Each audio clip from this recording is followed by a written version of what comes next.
podcast. I'm Ryan. What's up, Jordan? You know that I'm always incredibly okay. Love that statement. Yeah. So today we are going to talk about death. What is death? Why we want to talk about it? It's something that, man, it's a heavy topic, but I hope that when we talk about it and get through it, we're going to see that it's not as heavy as I think we build it up to be.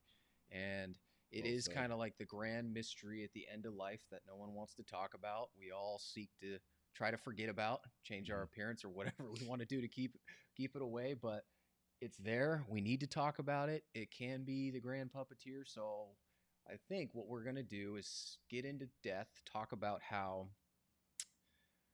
death affects us physically and spiritually and what it means. So, Jordan, death. This came out of your brain. I want to know, man. So when you think of death physically, man, so Physically. what does it do to you thinking that one day this body just isn't going to run no more? Yeah. It definitely doesn't, it's not an empowering, reflective time to know that there's going to be an off switch. But ironically, it is actually the most peaceful thing, knowing that because it is the one guarantee in life and there's absolutely less than nothing I can do Yeah.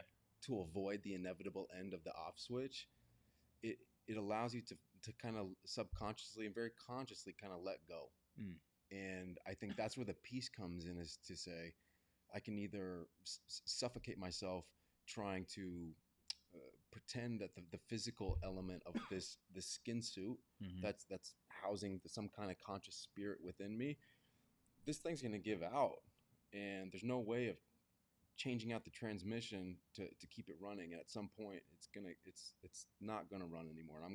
My body's gonna be in that like scrap yard, and my transmission is gonna be out. Like best case scenario, when I die, like I got on my on the cards you get about like your blood donor or whatever. Yeah. Like best case scenario, like I will live on if my organs are harvested and they help someone else live. So Sure. it's like uh, that's about as much control as you have about maintaining life as being like RoboCopped into someone else's body. That's a good way to look at it.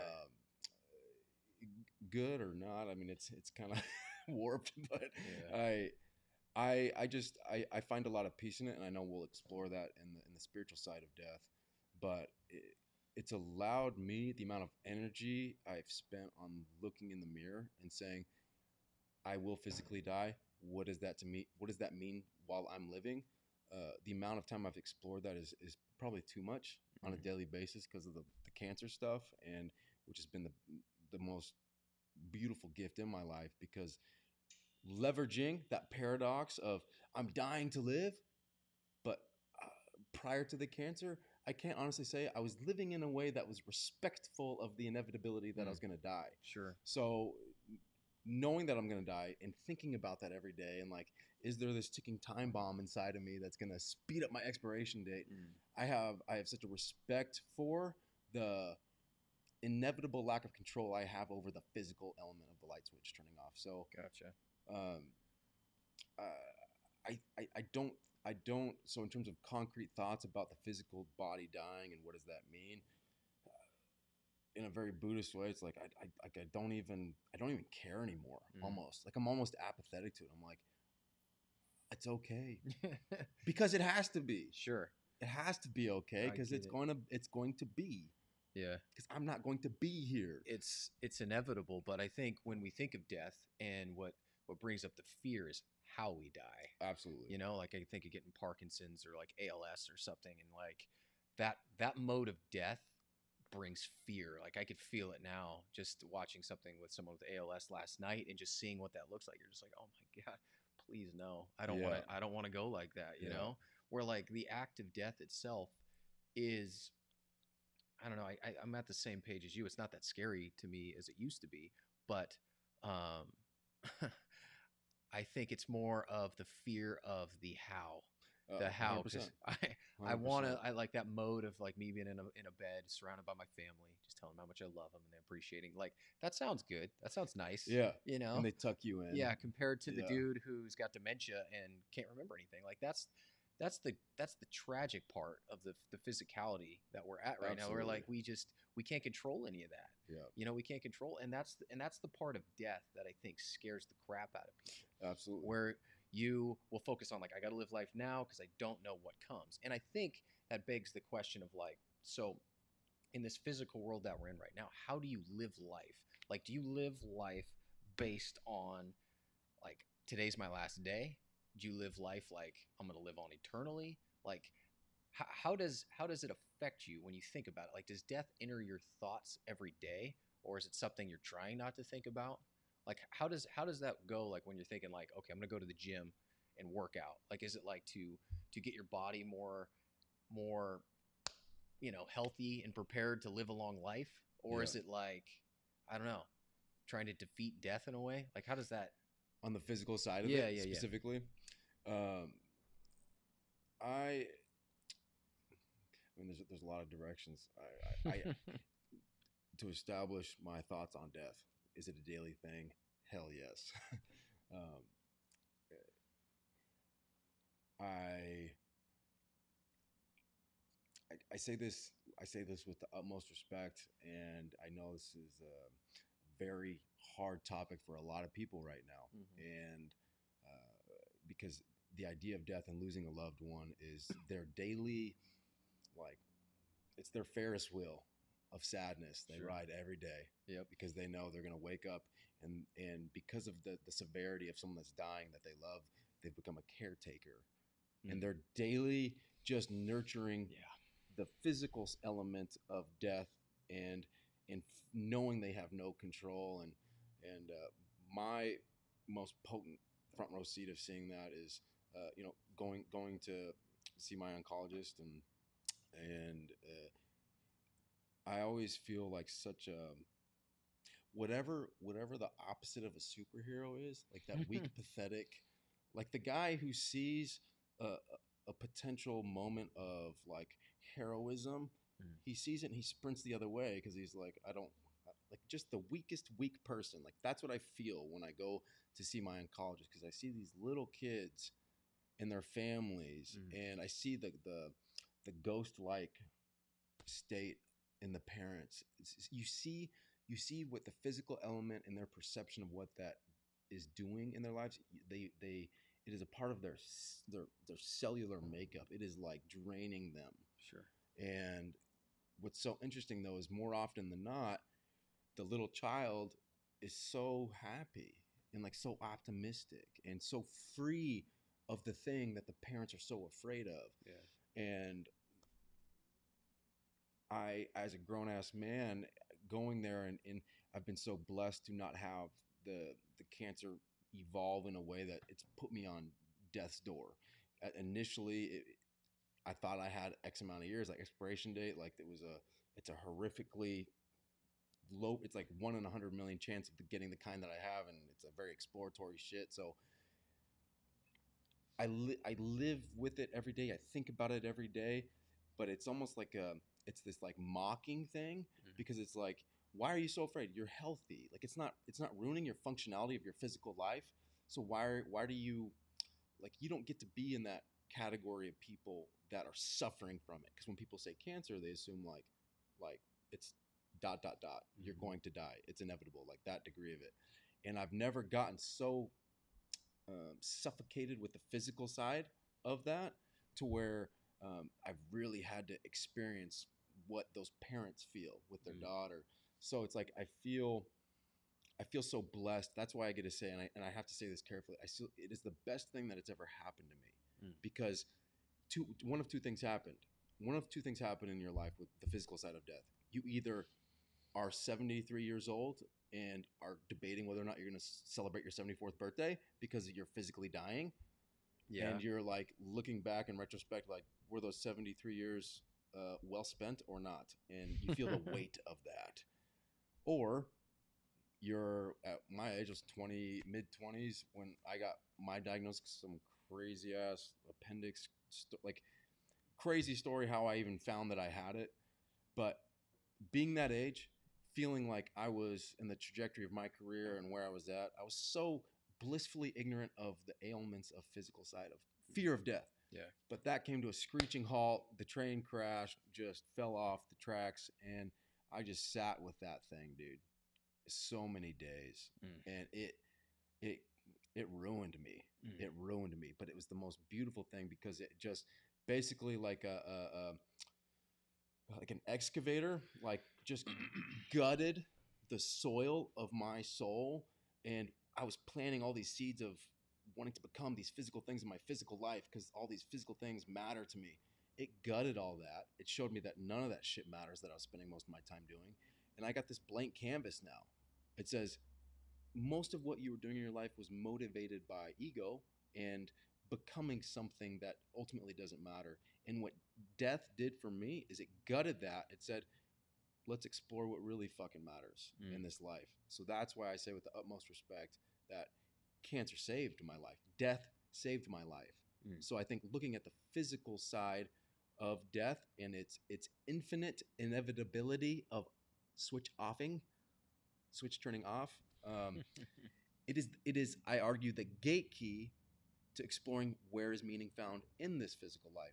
You cannot manifest the ultimate potential of what your physical life could be, that story that you're creating. It's you will never explore it to the degree that is as beautiful as you choose it to be until you explore death. I mean, I like that. I mean, it gets into what we were talking about a little bit before we jumped on, where for a lot of people, death is that deprogrammer, right? Where Yeah. what we mean by that is basically we can be living our life in this way where we're not even really conscious of what we're doing. And what happens when something like what happened to you is death comes in and says, bam, your programming don't work no more. The way your computer was going, it's just like a virus that came in and said, yep, ain't gonna run that way no more. What are you gonna do about it? Right? And it forces you to change because you can't think the same, you can't run the same no more. It's not working because you're like, you don't know what's gonna happen. You don't know how many days you have left, which changes it. So that's that's something that death is for a lot of us. It's the mechanism that wakes us the hell up. Yeah. And it's the sad thing because so many of us rely on that, whether it's us getting close to death, or a loved one getting close to death, whatever it is. If it's a dog that gets close to death, you know what I mean? If it's something that we care about and we watch it end, if it's our favorite TV show and it comes to an end, it's the ending of something that we love and care about, ourselves or other people or other things. And what that does is like says, hey man, wake up and smell the roses. Life is not just going to continue on. There's an end coming up, right? Yeah. And it's like I like what Da Vinci said. Leonardo da Vinci once said that while I thought I was learning how to live, I have been learning how to die. Because it's the idea of like, no, I'm just trying to live life one day at a time, living going forward. But like when you think of like what Da Vinci says, it's like, no, like think about the fact like one day you are going to die. Like accept that reality and it changes your world. Yeah.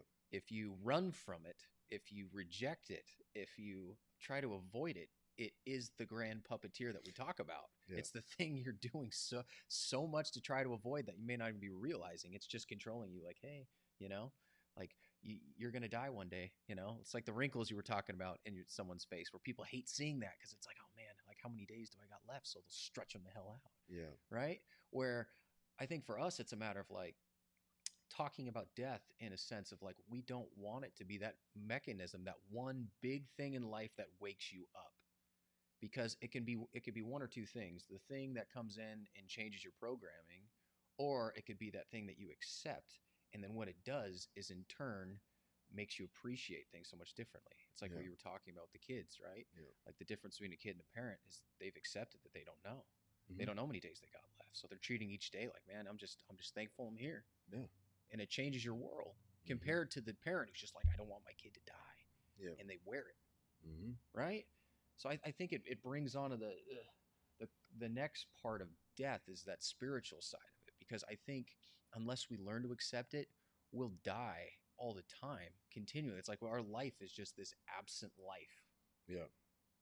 So I mean, you've had more of that wake up than I have. I've had a few experiences at work where I was downtown sending a bunch of steel to the 30th story of a building. And as the load got up to the top of the building and started going over the top, a piece of steel broke off of the load. And I was standing in the street getting ready to rig the next load, right?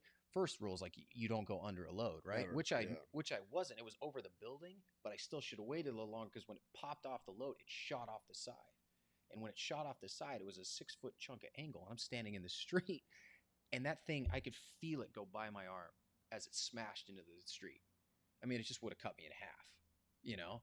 And like being that close to death, because that was when my firstborn son was there, you know, and I was just like, he was just a little boy, and I'm just like terrified, thinking like that was almost it for me. You know, when you get that taste of death, it does wake you up. You appreciate things so much more. So what in that moment, and that's what I think is, I didn't want to reverse the conversation, but hearing you say it, having a firstborn son, having that infinite life changing moment of creating a new life and feeling that paternal instinct of meaning and purpose, you were almost erased. Talking about those kids going through cancer, Mm-hmm. there's something, we've talked a lot about how kids have that untainted nature of actually understanding way more about life than we do, because basically we're, as adults, you forget how to live life as a child. So there's a deprogramming as you age from the things that ultimately matter. Mm. So being in that moment, being a parent, like prior to having the child, you basically, as you transition from adolescence to becoming that man before that angle came down and almost killed you, like, what do you think attributed to you forgetting about what your sons probably currently now, their freedom they have of their blissful non-caring of dying, like they don't have any context, they don't care, they have meaning in their life, Yeah. because they're not weighed down by the inevitability. So Mm-hmm. what do you think has contributed to you, prior to being in the zened out state that you are now, for the bulk of your life?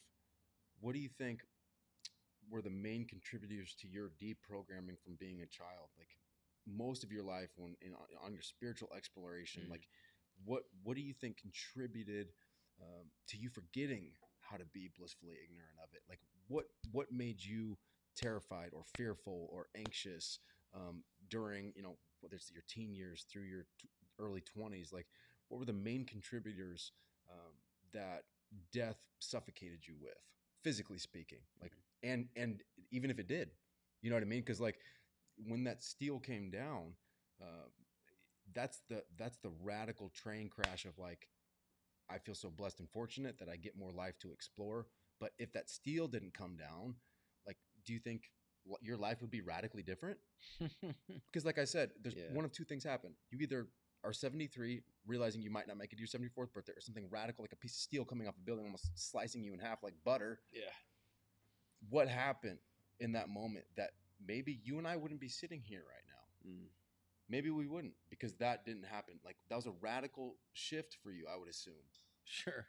Well, I think it goes down to, dude, where like for me, like what helped, I mean, that moment was a heavy dose of what I'm about to say, where like it it shows you how you don't have control, right? Because I think with me, the reason for the longest time was with my faith and being a Christian, was thinking that I had some control in the matter of like where I went when I died, you know, where it was like you either accept um, the gospel or not, and it's a matter of, you know, you could think of hell or whatever you want to think of, not being in the presence of God or whatever that looks like, you know, and thinking that I had some control about what happens when that end comes, Mm-hmm. which makes it even more of something you want to run from. You don't want to happen, because it's like if there's any doubt in that, it's terrifying. Yeah. You know, it like C.S. Lewis wrote that book called The Great Divorce, where it was something that always was in my head of just like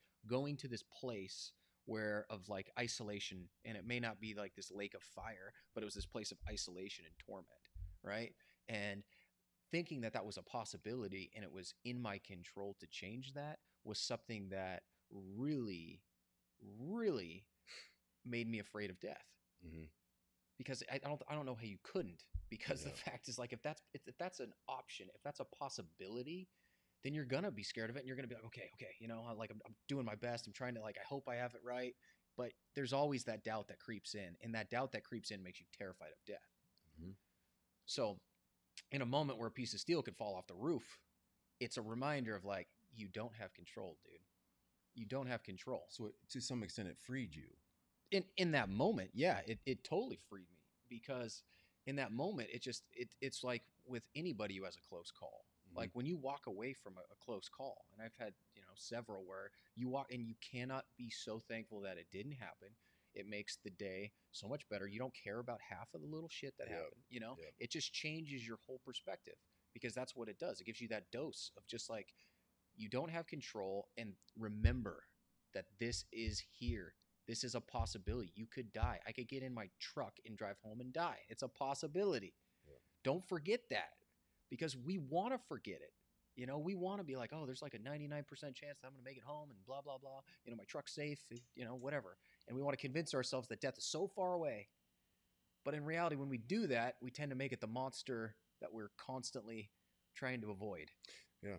And it's something we were discussing earlier is I think death is on a large scale. I think it's quietly the thing that absolutely, whether we want to acknowledge it or not, I think death runs life, like on a business level, like on a political level, religious, politically, and politically.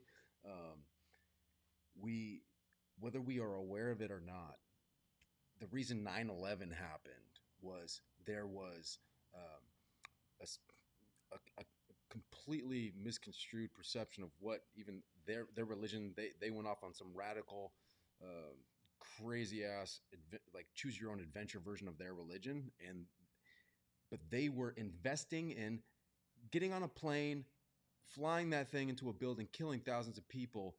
Was those guys' that's not good or English, but those gentlemen's, their investment was, I know that this is going to unlock the pearly gates of whatever the fuck was waiting for them after they crashed into the building. But that's how much power death has in this life. And they had an ability, they were so sold a version of leveraging what could happen after life that they prematurely chose to not only take their lives, but ruin and destroy other families' lives for generations moving forward, because they wanted their death and post-death to be amazing. And it happens in our Western culture with Christianity. Like after Jesus did what he did and everyone saw the power that he had in his humility, they said, well, power is dope. How can I use that for my own gain? Thus, most world wars and everything for centuries in the name of Jesus, and every day racism in the name of Jesus with churches and all this chaos in the name of one of the most humble human beings that ever lived life. It's so hilarious how churches are selling you the infomercial of the afterlife could be this if you're living your life this way. And we are so terrified unknowingly plugging into all these crazy systems of spirituality because we're too afraid to think about death. But while I'm alive, if I go somewhere for 2 hours a day, I think I'm making enough investment to where potentially I could have a decent afterlife. Maybe I don't get a California king bed in this mansion in heaven, but at least I'll be on the bottom bunk, in this hostel in a corner of heaven. Yeah. But that's what everyone's doing with their spirituality. Is there's no freedom. You're simply making your subtle donation and your subtle investment in the potential life you could have after this physical life. But no one's really thinking about death. What does that mean? I'm too afraid to think about it. So here's a version that's being sold to me. That's what churches are so powerfully doing, is they're like, you don't have to think about death. I'll do it for you. Just come, be a part of this thing. It's terrifying, man. It's terrifying. But it's also something to conquer, right? 100%. Yeah, when you think of Jesus conquered death. Yeah. And it's something where it's it's the grand evil or something that needs to be conquered. Mm-hmm. And it's when you think about it that way, I mean, it's just stoking the flames of fear constantly, where it's you think okay, death, physical death means you head to the spiritual realm, and where your spirit goes is either a good place or a bad place, Yeah. right?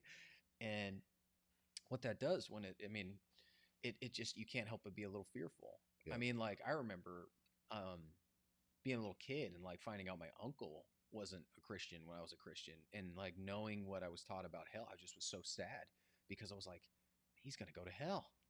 Like, he doesn't even know where he's going. That's horrible. And just crying because I was just so sad because I'm like, dude, my uncle, like, I love my uncle, and he's gonna go to hell, Yeah. right? You can't help but be scared about it because I'm terrified for him. Thinking of, like, I mean, just read the Bible. Does not sound like a fun place to be, No. whether it's literal fire or not. But I think what happens in a lot of faith traditions, and I don't think every church does this. I think a lot of churches rely on it, and a lot of religions tend to make death into this beast that has to be beaten.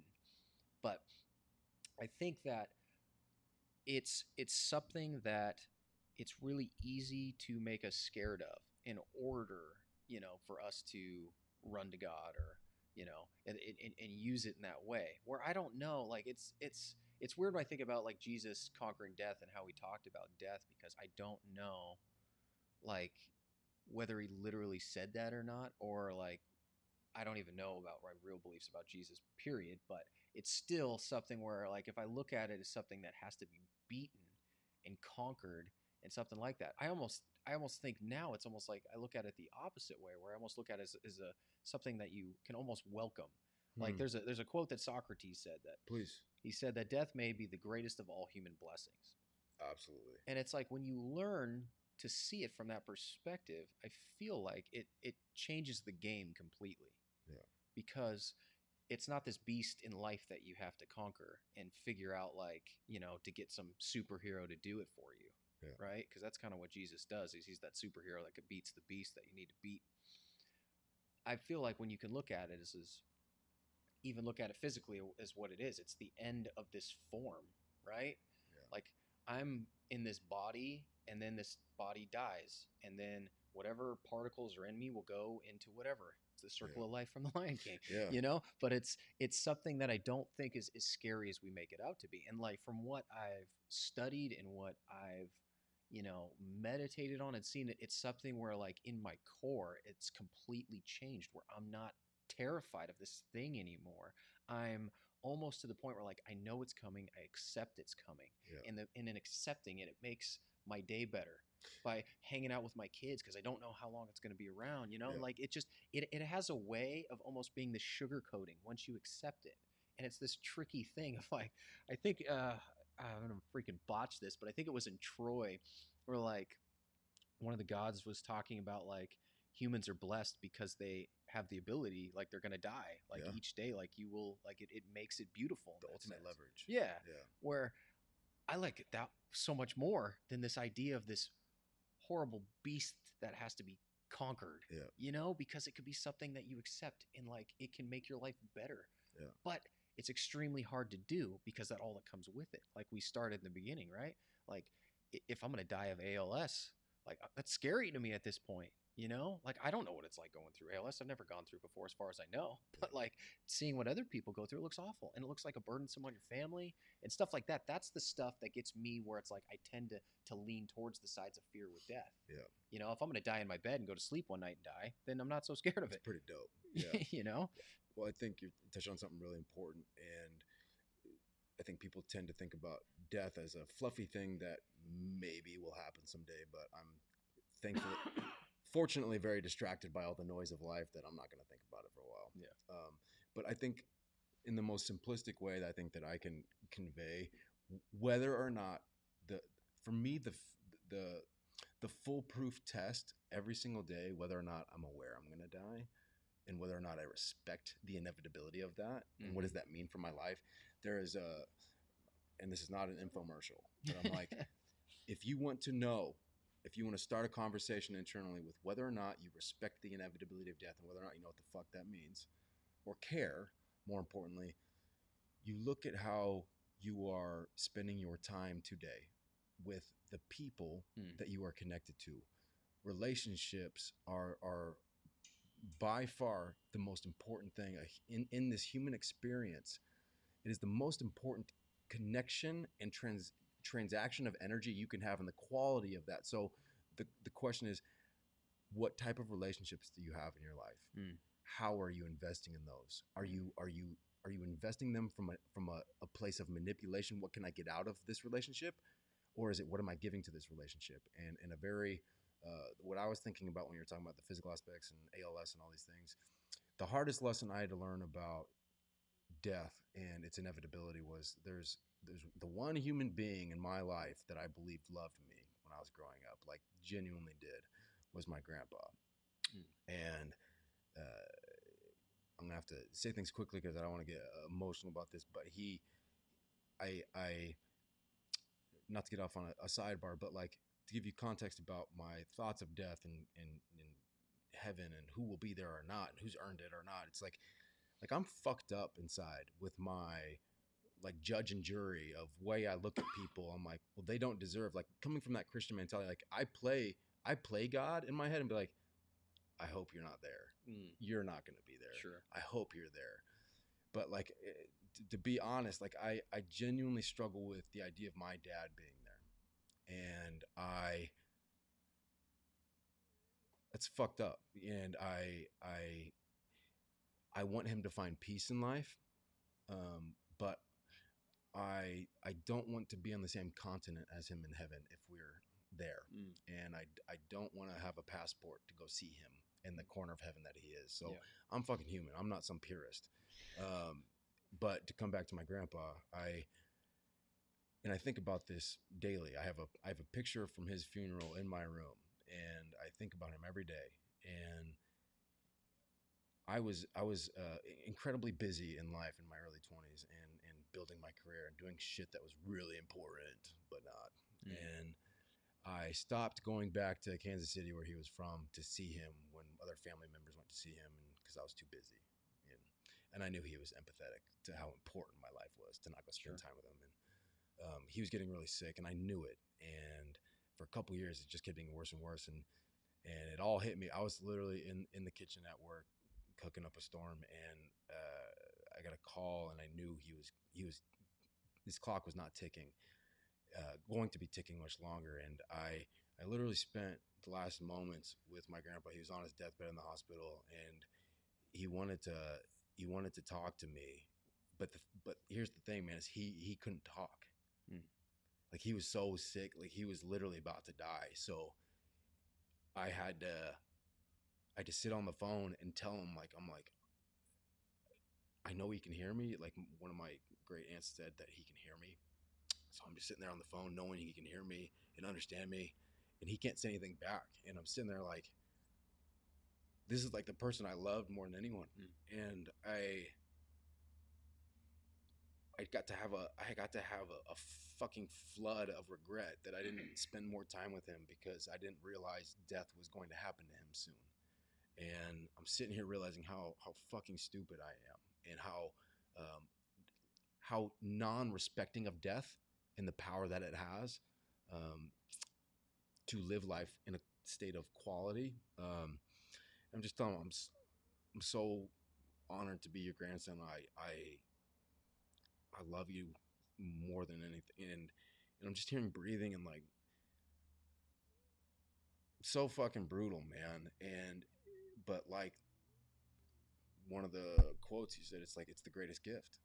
It's the greatest gift. After that moment, my realization of moments having quality or not are completely contingent on how I am spending my time with the people that are connected to me. And the ferocity, how ferociously I am specific about who I spend time with is objectively, I think people would assume I'm an asshole because I don't fuck around when it comes down to who I hang out with and where I spend time, even in a little glance or a conversation. It fucking matters. Sure. And I want my time to matter. I want the time I spend with people to fucking matter. And that's because I know I'm gonna die, and I know the people I care about are gonna die. So when I'm with them, they know I love them. Sure. You know what I mean? Yeah. So that's a good way to put it, dude. But I think thinking about it, what you just said and talking about your grandpa and stuff makes me think of kind of the other side of it too. When you think of going to church and stuff. It's that idea that like this isn't the last time I'm going to see my grandpa, right? Yeah. And that's always something that is super alluring about faith. So powerful. Where like I mean, I want to believe I'm going to see my grandpa and my grandma again, and it's it makes me like I told my wife when I really started struggling with my faith is that it's like if I could choose for it to be true, I'm going to choose for it to be true. Like I love this idea of a God loving me and sacrificing himself for me, you know, if I'm just looking at that, and then I'm looking at the idea that like eternally I'm in this place where I'm with people, we're together and stuff like that. And it's just something that's alluring. Who knows if that's the case or not? It may be, but the point being is like we don't know now, right? Watching somebody like your grandpa die, you're watching the end of his bodily form, and where he goes after that, you don't know. Where that little light of consciousness, that self goes, you don't know. We don't know. You know, we have so many different ideas and thoughts and beliefs about it, but I love the idea of like thinking that like it brings us back to like what we're talking about with love, like how much we are all connected and one in that same way. And like what you see is like that part of him that has died is like that release of this bodily form into something back to the oneness or whatever you want to call it. And it makes death it takes the knife edge off of the death. Because if you're looking at your grandpa and this is the last time I'm ever going to see this dude, last time ever going to like get to talk to him or say anything to him or something like that, it's so final and brutal, you know? It just like drops the guillotine on you, where you're just like you feel like shit, you feel like it just like your world just got rocked. Where like that other idea of death of like thinking like, yeah, this isn't the last time. Mm-hmm. You know, maybe this was just one encounter out of many. I have no idea. Yeah. And walking into that, because that's the part of it too, where I feel like when we acknowledge how much we don't know about it, it's inevitable, but it's a question mark. And once we accept both and the question mark piece of it, it helps you wonder, like when you're talking, like this may not be the last time I talk to this person or I experience in some way, or who knows, however you want to look at it. But I think it changes it, you know, because I could think of like when you were talking, the same thing happened with my grandma. I came in and he was struggling to breathe. Like, it was awful. I'm sorry, just a horrible like mental image to see when someone's last days are so brutal and they're just struggling to breathe. You know, that's the part of death where you're just like, dude, just take him. Come on, you know, just like he's in suffering. You just want him to go, you know, and that's the part where it can be a blessing that he's done. But man, the process of dying can be extremely difficult and painful. Yeah. Well, you said something about having, establishing for yourself, like, I hope that heaven's there. I mean, I want to choose to believe that there's something substantive, and my senses will aware that these other beings that I was connected to here on this side of life are there, and there's going to be this fucking kumbaya, like s'mores, and it's. But what's interesting, and this is going to be some hippie shit. This is going to be odd, but I genuinely, choose to not even hold on to the hope that heaven is there. I'll explain. So the whole Buddhist like desiring not to desire, in and of itself, that is a desire. So you go on this rat on a wheel cycle. But when I apply that to heaven, the amount of life that has vacuumed from my soul, thinking about will I or will I not go to this place after I die? It's infinite. Growing up in the church, pastor dad, like it is bananas how much of my life was controlled by the leveraging of what could be after this life. Yeah. And the whole thing, this is what makes me fucking bananas. No one. No book at Barnes & Noble from some dude, some doctor that had this crazy experience in this afterlife and came back and was like, Jesus is this, God is this.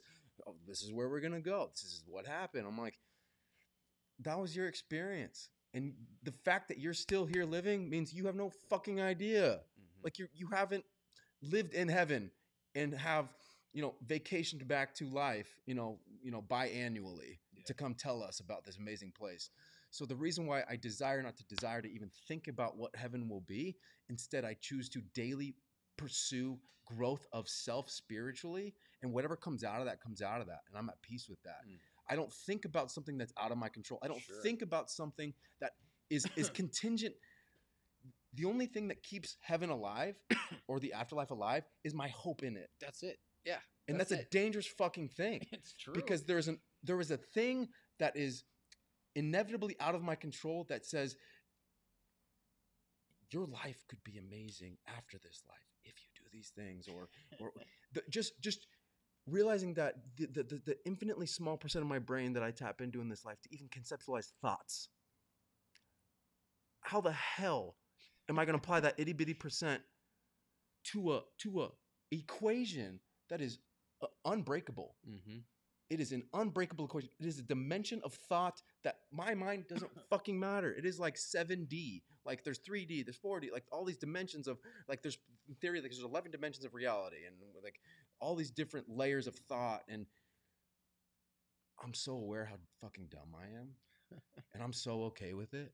And my level of dumbness will never crack any fraction of code about the afterlife. And as crazy as I'm sounding right now, I'm actually so peaceful because of my thoughts about this. Sure, yeah. And it's so important to realize the cancer of spiritual thought about the afterlife, the way it's affecting this. You know, I want to hear more about your the spiritual side from you, about your thoughts about life and death. Sure. But the cancer inside of us is vacuuming our little itty bitty finite life experience, and in the moments we have are so fucking small, and the years we have are so small, and we're just softball pitching them up and just launching them out of here saying, I don't fucking care about anything that matters because I'm concerned about something that I'll never fucking understand. It's so bananas, dude, when you really decode it. Oh yeah. So it allows you to just be like looking at every day, every situation, being like, it's okay. Yeah. Shit is hitting the fan like crazy everywhere, politically, socially. But only thing I'm responsible for is not thinking about a hypothetical heaven that I will never understand. It's about creating heaven now in this moment, and how am I being fully present with my senses and growing. That's it. Yeah. But it's still like, when I talk about it, like to talk about in the past tense of like when walking out of that faith, and I don't know what yours looked like, but when I walked out of mine, it was like two parts fighting, right? It was like the part that was like, it goes back to like Pascal's wager of like, like I'm going to believe in this regardless if it's true because it makes me a good person, right? And there's the part of me that like wants to believe that, right? But not, there's another part of me that like, no, that's bullshit. It's complete horseshit to live that way. I don't want to be focused on something because it's like my spiritual life insurance, you know. Dude, yeah. And walking away from it, there was a part of me that, yeah, I mean, good Lord, for a lot of my life I was like just programmed in my head like, oh, I'm gonna see you in heaven, you know, see you later, right? You know, that's the thought that goes through your mind. And it's not easy to let go of that because it's something you want to be true, and it's that desire you're talking about. Now it's something that like, no, I don't necessarily desire it in the sense that you're talking about. It's not, I don't get caught up in it because it seems meaningless. So I get completely what you're talking about. But I think... But people will hate us, and I'll take the brunt of it because I said it intensely. But I know the amount of hate and discomfort and rage so many people have towards what I just said. Yeah. Because I just robbed their bulk of their reality from them and said, you're wasting your time. You know, that's why but I'm doing it compassionately. Yeah. And I, like yourself, I'm like, hey, it'd be pretty fucking dope if heaven was there. Yeah. And if it is, it will be. Until then, not going to waste my time worrying about it. You know what I mean? Yeah. But it's because people's lives for generations are built off of the thoughts about this thing that they don't control. So I'm not being uncompassionate to that. I'm very compassionate to that. And it's very sincere for people to death. Yeah. People are martyrs. People are killing themselves because of their faith. I'm not minimizing that, but I'm saying there's so much freedom to explore other thoughts that are in your control to think. Yeah. And I think there is a beautiful breadcrumb trail of freedom and peace if we can unplug from focusing on the things that are out of our control, because what's in your control is to be honest. But that's the grand illusion that I was talking about. The Yeah. illusion is like you go to church and you listen to the sermons and you get involved with that because you do think you have control. That's why you get so caught up in it, because that's what you do, dude. I mean, I've studied the Bible and enough to know that like it does make it seem like you have enough control. I mean, I get the gospel message is like grace, undeserved grace by the sacrifice of God, where it's not like you've been saved regardless of what you do, but there's still a matter of like you're trying to be a good person, you're trying to not have it be this cheap grace. You know, you're going to these lengths to care about the life you live, so that when you die, it's about legacy, it's about, you know, all these different things where it does make you think you have control. And when you think you have control, you're going to focus on it a lot, right?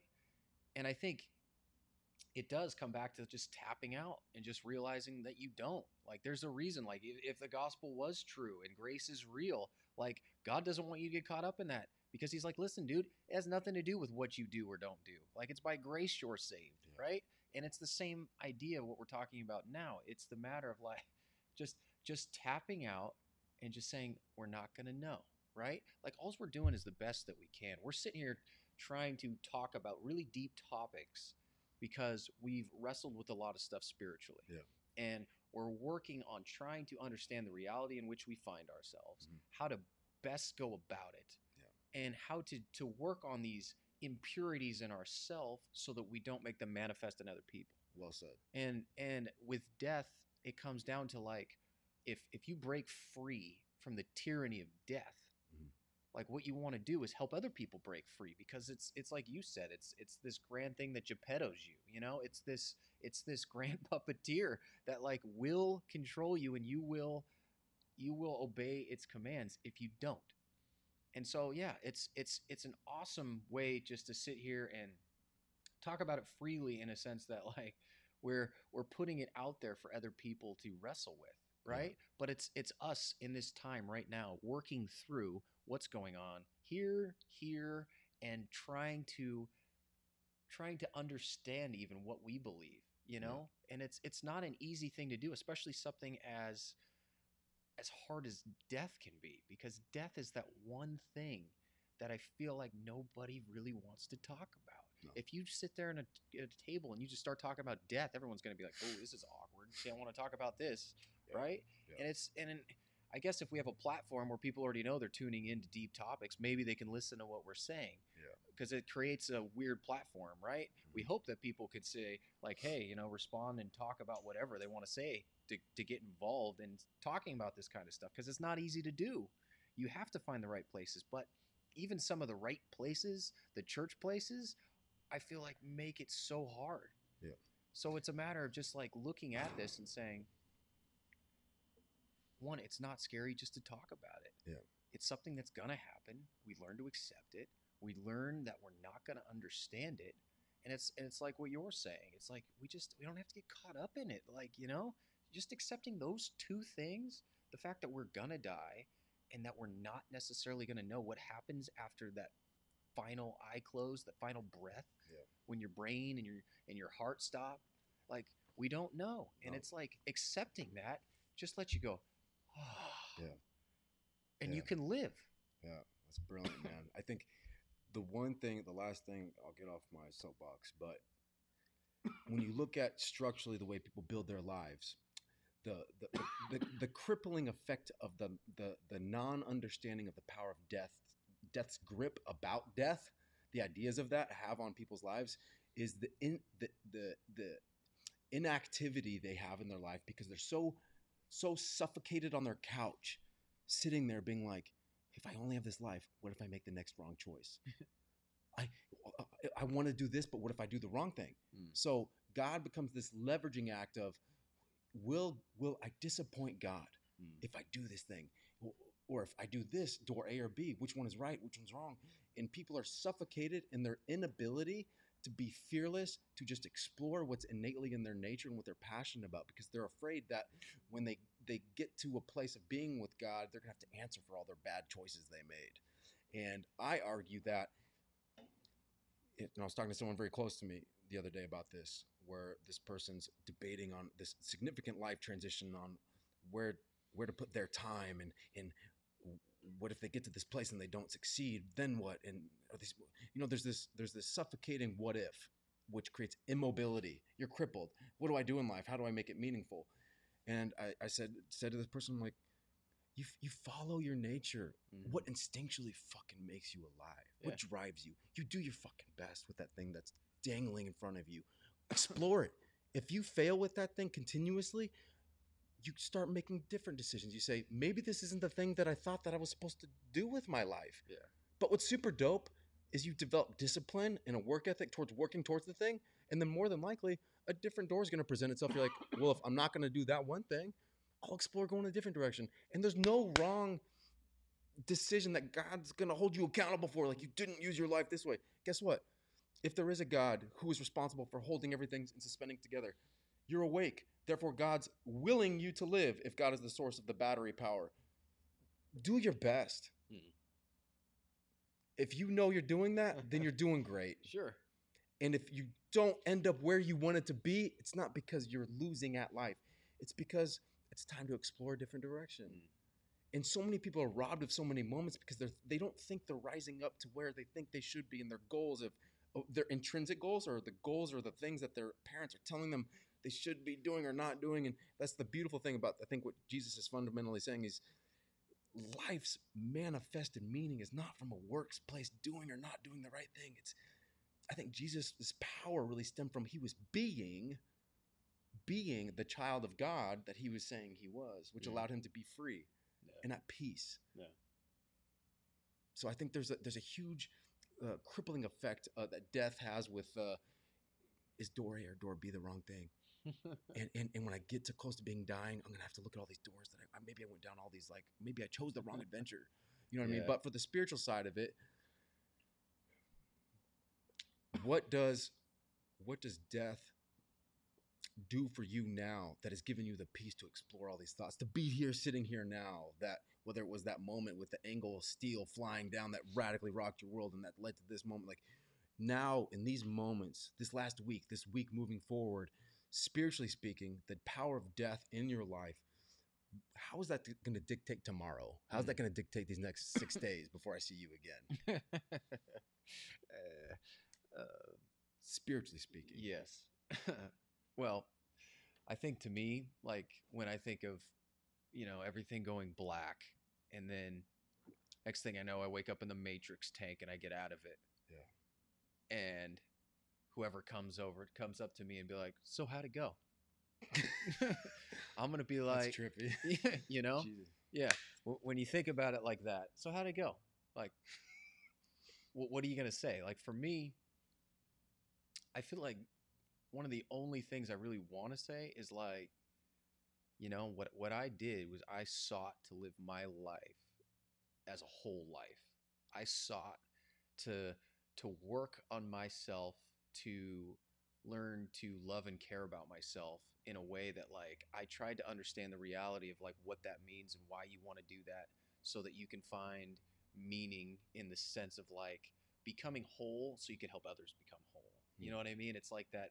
It's like those neurons connecting. All you're trying to do is be one connecting to another, connecting to another. Where I feel like that's what I want to say at the end, because I don't think anything else is really acceptable. Because if you say like, "What? I was a good dad. Like I was a really good dad." Okay, what else did you do? Like or I worked really hard and I was a really great iron worker, built a lot of great buildings. Yeah. Like no, I or whatever it is. I just think it falls flat of like this idea of like I did the best I could to see what being Ryan was like. And I don't know how you can answer that any other way without it being, caught in something that is robbing you of being whole. You know what I mean? So yeah, when I think of like what death does, like death to me is that idea of getting out of the tank, and like that experience is over. You're out of the Matrix now, and it's a matter of, so how'd it go? How'd it go for you? Like, how, did you enjoy the 2 kids I gave you? Did you make their lives better? Like, like those type of things. Like you dealt with a lot. Like, You know, like I gave you you have good looks, you're smart, you were in a loving family, you had all these things going for you, and the only thing you did is you built a bunch of buildings. I mean, that's the type of stuff for me where I'm thinking like, yeah, it's motivating where like I want to live life to the fullest, and it sounds completely cliche, No. but I do feel like it's something where I know that the end, I welcome the end because I know that even at this moment, like if I was to sit here right now and this place blew up and I woke up, I could say that I feel like I have. It doesn't mean that I'm perfect. Yeah. It means that I've done everything that I could to seek that path and made some really hard strides and some difficult decisions and really battled some demons and some difficulties. To even be sitting here talking to you now is just like crazy compared to like 10 years where I'd be so self-conscious I couldn't even talk. Yeah. Right. But like to me it's a welcoming thing because it's almost like that's where it becomes the blessing in the end because you know that it's coming and it makes it bittersweet in the moment. You know what I Yeah, mean? absolutely. So I don't know if that really answered your question. Oh, fully. There's no well, fortunately, there's no wrong answer. I it's something that got this crazy image in my head of you're talking about the neurons and feeling your responsibility to take the freedom that you found through your journey and pay it forward to an extent. Yeah. I think in a, again very hippie way, I you look at life, you study life, you see that everything is so brutally connected.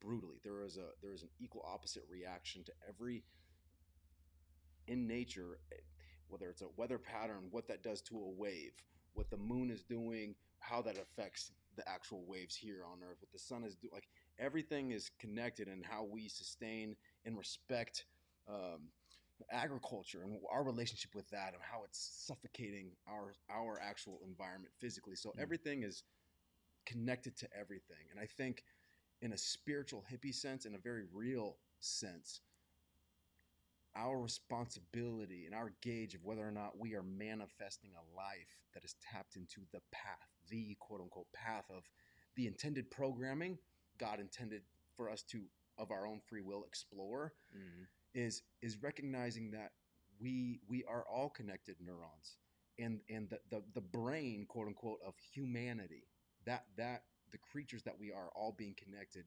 We know whether or not we are on a course and a trajectory of meaning if we are fueled by the responsibility of paying it forward with what we have learned about dying to the fear of dying physically, and that freedom we have to live.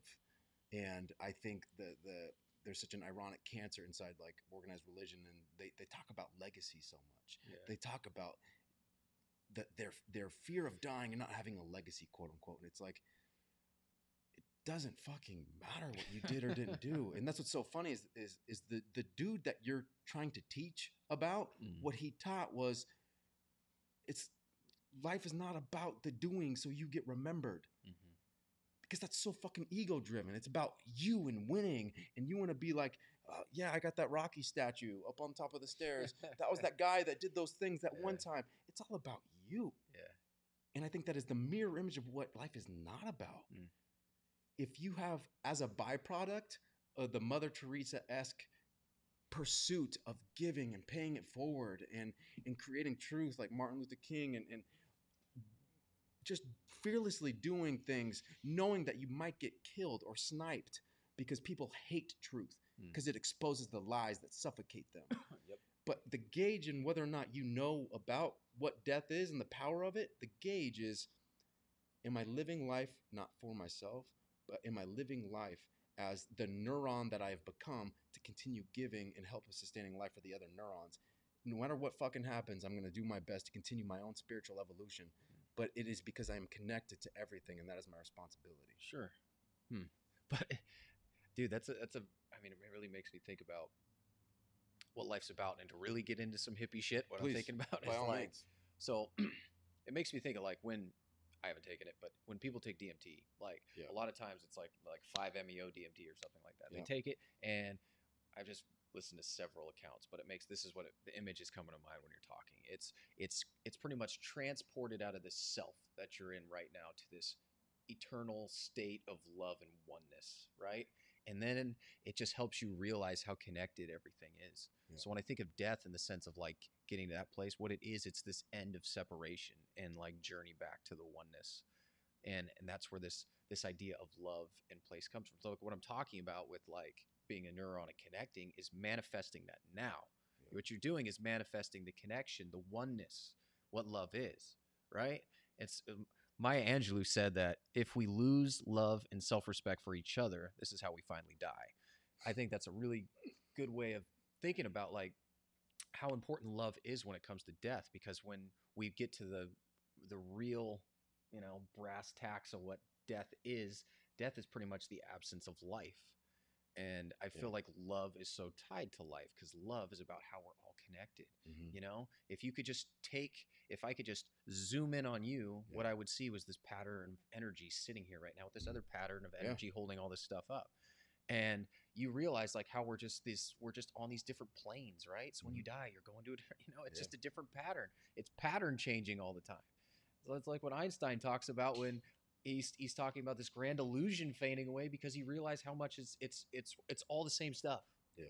So what death is, it's the breaking away of this, oh, I'm trapped in this one little thing right now and becoming. Yeah. You know what I mean?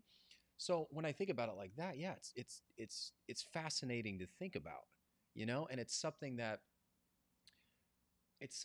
makes me realize how much more like life is about really trying to connect and love and learn to help others do the same.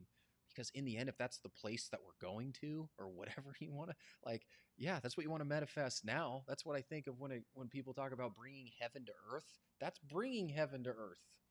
That's when we're all working together. When you think of like what's wrong with the world right now, what's wrong with the world is we've been so selfish in just raping and pillaging it that we're destroying it because we're doing the opposite of what we're talking about. We're like, if you can learn and love and connect to what's around you, be a part of the environment, like take care of it.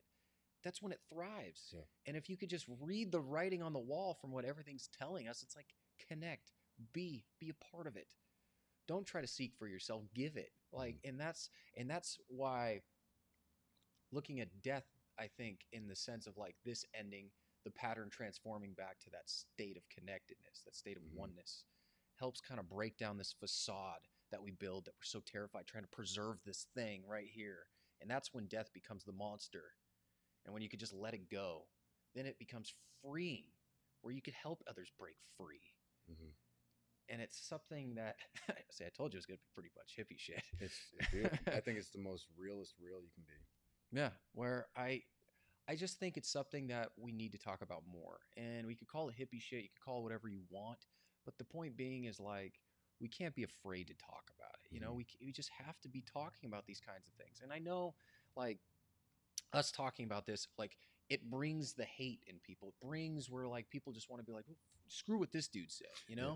And I don't care. I know you don't care. No. Because for, one or two people that actually listen to this, or actually may like agree with what they're saying, or it helps spark a thought, that's all that matters. And it's a matter of me and you sitting here right now doing what we feel is part of that. Yeah. Right? We're sitting here because we're like, hey, I enjoy sitting here talking to you about this kind of stuff. It's us working on ourselves. If anybody gets anything from it, great. Yeah. People can critique us all day long and say like, oh, Ryan talks too much, or you ramble, or blah, blah, blah. It's like, I don't give a shit.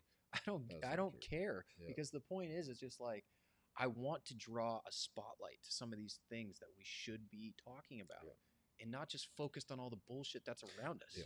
You know what I mean? So that's beautiful, man. Yeah. And like you asked prior to this, you're like, other than I know you're a dark soul, Jordan. Why are you wanting to talk about death?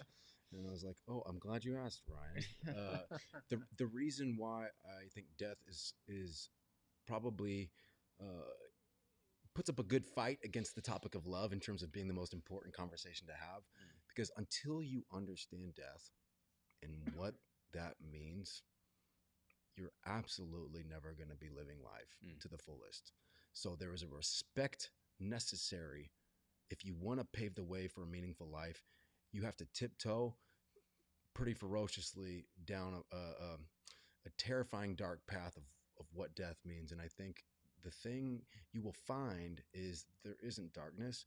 There's simply a different category of thoughts that you've been too afraid to think of. But the ironic freedom that you have in life after exploring and realizing this is the most Wizard of Oz moment of it looks like this illusion of fear and terrifyingness, and you pull back the curtain and realize like, no, this is just the other side of life that will inevitably happen, and I respect that, and I only respect it to the degree that I'm humbly accepting that it's out of my control, which allows me to like live fully in this moment, and I don't have to be terrified of something that I will never fully understand on this side of death, so it's a incredibly misrepresented topic, and it is definitely a choose your own adventure topic with the end result that you will draw from it, and unfortunately it's either one of two things that's going to happen in your life, and this is why it will fall on a lot of deaf ears, because until you have something radical happen, like a piece of steel grazing past your arm and almost slicing you like butter, or cancer early in your life, or you get to the end of your life and you are about to die, it's one of those things that it has to almost be experientially understood. But being two dudes that have experientially understood facets of it, we owe it to the other neurons of humanity to provoke thought. Best case scenario, we're just trying to encourage you to today, while you're alive, think about death. I think it's a great way to put it, dude. So I think as we end this topic, I think our next topic, Please. I think we should talk about grief. I think it's kind of a next Dude, step brilliant. of I love it. how we deal with loss, death or whatever. I mean, it's brilliant. mainly loss, but I think it would be an interesting step 2 to talk about from something. Yeah, like this. I love it. I love it. So, anything else you want to add before we wrap up? It's a deadly question. No, man, I've exhausted a lot of facets of it, but I would just encourage everyone to continue. My gate key every day for my spiritual evolution is compassion and patience, because I know I'm going to die. It's probably going to be sooner than later for a lot of reasons, and the reason I have peace is because I'm patient with myself every day, not telling myself I need to be something other than I am right now. And there's no thing I need to become in order to have a more fulfilling life today. So I just encourage everyone to find the peace, the infinite peace in death, because it allows you to live fully today. That's right.